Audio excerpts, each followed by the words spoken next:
아파트 단지의 놀이터에서 놀거나 주변에 있는 상가를 이용해 보거나 어린이 눈에 맞는 임장 활동을 하는 겁니다. 우리가 앞으로는 이런 실물의 화폐가 아닌 암호화폐, 전자화폐 이런 거에 대해서 이제 우리가 알아야 된다.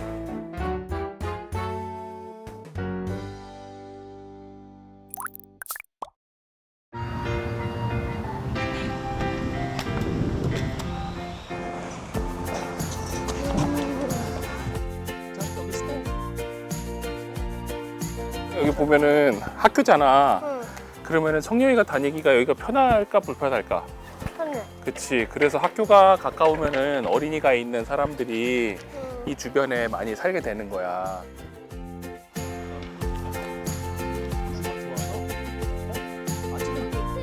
평소에 주말에 주로 다니는데요. 임장이라고 해서 거창하게 가는 게 아니라 이렇게 그냥 주변 동네를 다니는데 그래도 한 번씩은 가보지 않은 동네를 주로 가고 있습니다. 아이들이 우선 이 지역을 한 번씩 편하게 둘러보게 해주고요. 그렇게 아이들과 함께 지역에 대해서 익숙해지는 교육을 하고 있습니다. 가까운 곳으로 가지. 그래서 편의점은 여기서 보면은 여기 편의점이 1층에 있잖아.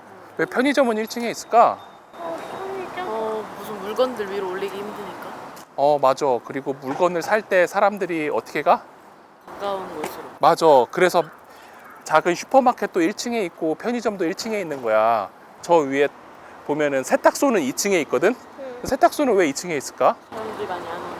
꼭 세탁소에 가야 되는 거는 세탁소에 가야 되는 옷만 저기 가는 거거든. 그래서 세탁소는 2층에 있어서 응. 사람들이 저기를 가게 돼 있어.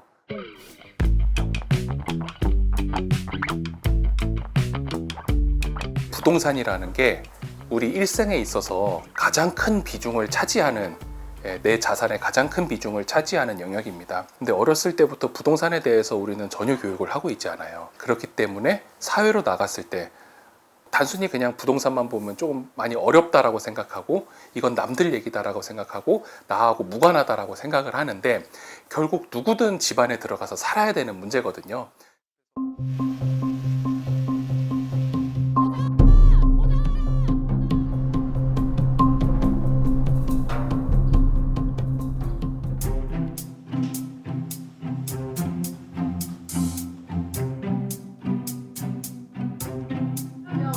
실제로 우리가 갔을 때 그 집을 자기가 본 게 아니고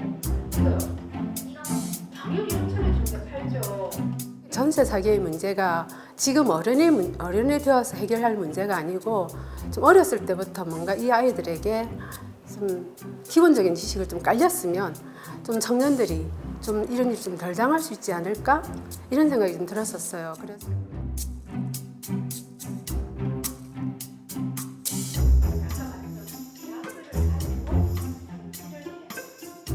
어른들이 집값으로만 생각하는 어떤 고정관념, 사실은 살기가 힘드니까 집값 때문에 그 부분 때문에 어른들의 고통 때문에 아이들에게 터부시 든 점이 있었거든요.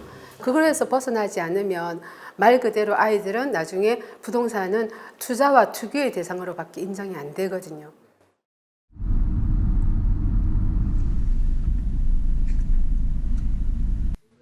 안녕하세요. 어서 오십시오. 예, 반갑습니다. 예. 네.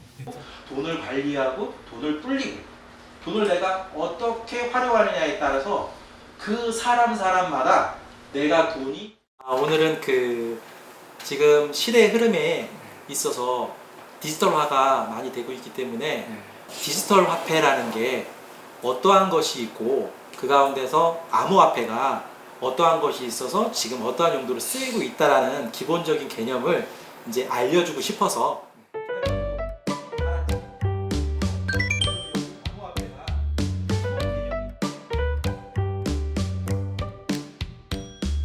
이 동전이라는 디지털 코인이 있어. 암호화폐가 뭐라고 들어본 적 있어, 우리 탱이?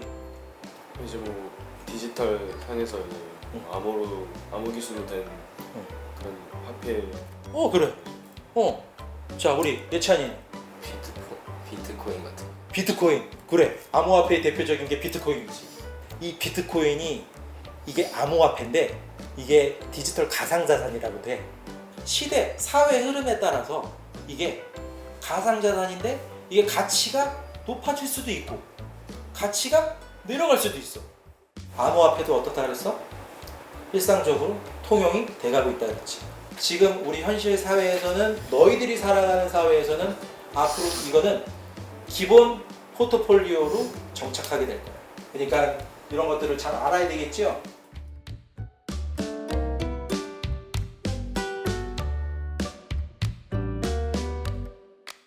일부에서는 가상화폐 하면 좀 부정적으로 보는 분들도 많잖아요. 물론 호불호가 있을 것 같습니다.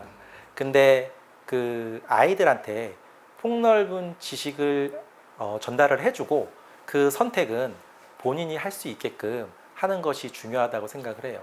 그 대신에 이제 그 어떠한 형태가 됐건 그 암호화폐가 됐건 뭐 투자가 됐건 그런 거에 있어서 장점과 단점 그리고 위험성 그리고 어떠한 그 불특정한 경우의 수까지 깊이 있게 알려준다면 자녀가 나중에 성장하는데 굉장히 큰 도움이 될 거라고 생각이 듭니다.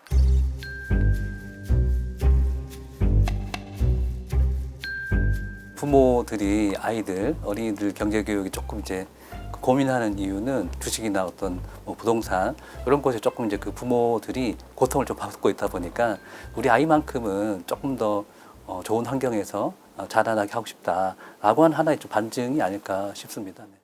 금융 관련된 지식을 가져야 되는데 앞으로 잘 살 수가 있으니까 주변에서도 그러니까 저뿐만 아니라 비슷한 것 같아요. 다들. 꽤 고민이다. 사회에 나와서 부동산 계약을 한다든지 은행에 대출을 받을 때 보니까 내용을 하나도 모르겠는 거예요. 이거를 왜 아무도 알려주지 않았을까? 나는 완전히 금융맹이었구나. 네, 문맹이 아니라 금융맹이었구나. 이런 생각이 요즘 너무 많이 와닿아서 우리 자녀들한테는 금융맹이 되지 않기 위해서 제가 조금 많이 발판이 되어주겠다라는 생각으로 좀 관심을 많이 갖게 되었어요.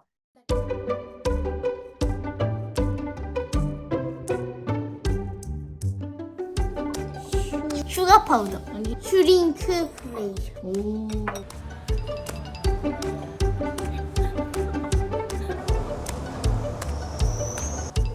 저기 앞에가 있거든요. 그때 뭐 봐야 돼? 그러면 간식 2개 고르는 거 할래? 6,000원 미만으로 고르는 거 할래? 6,000원.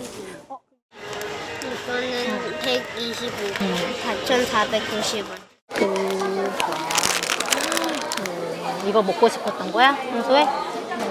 근데 이거 레몬맛 캔디 비슷한 게 또 있었는데 그거는 7,900원 정도 해가지고 이게 4,000 몇 원 해서 이걸 가져갔어.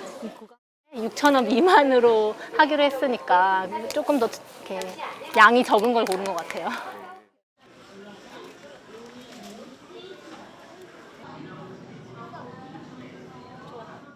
이거는 부가세가 있을까 없을까? 이거는 없고 이거는 있어. 이거는 부가세가 왜 없어? 왜냐면 이게 사람이 필요한 거니까. 초코를 이거는 넣은 거니까? 초코를 넣은 거니까 사람한테 굳이 엄청 필요한 건 아니어서 세금을 그래서 여기 안에는 부가가치세가 들어가 있지, 그치? 잘했어.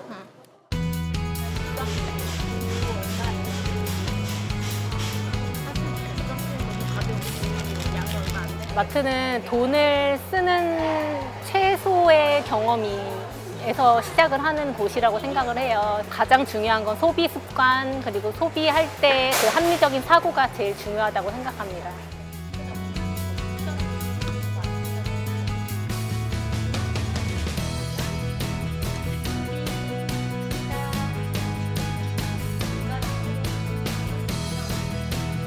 돈을 나누어 담는 습관, 그리고 나누어 담는 금융 자질이 필요하다고 생각을 했고요. 소비는 소비의 목적대로, 저축은 저축의 목적대로, 또 투자는 아직 어리지만 미래를 위한 투자에는 어떤 목적이 있을까, 그리고 또 기부, 사회로 어떻게 내 돈이 흘러갈 수 있을까, 이렇게 4가지로 나눠가지고 관리할 수 있게.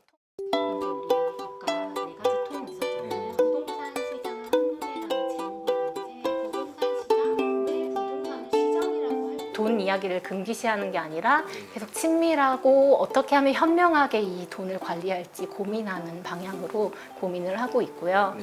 돈을 노동의 가치, 내가 열심히 일해서 버는 돈도 있고 근로소득도 있고 사업을 하는 사람들이 버는 소득이 여러 가지가 있을 수 있다라는 거를 직접 체험을 좀 해주고 싶어서 네, 그런 계획 중에 있습니다. 받아주세요. 아니요, 레시피. 우리가 경제 교육을 한다라는 거는 사실은 그 돈, 물질 이런 것들에 대한 구체적인 컨텐츠를 아이들에게 전달하는 게 아니에요. 현대 사회에서 이렇게 중요하고 강력하고 그렇기 때문에 사실은 위험할 수도 있는 이런 것들을 아이들이 안전하게 활용할 수 있게, 다시 말해서 아이들이 돈의 노예가 되는 것이 아니라 돈의 주인이 될 수 있게 이끌어주는 거예요. 친구 생일도 있고 어버이날도 있는데 안 될 것 같아. 나의 주인은 저축하는 돈을 10,000원 빼놨어. 근데 저축하는 돈을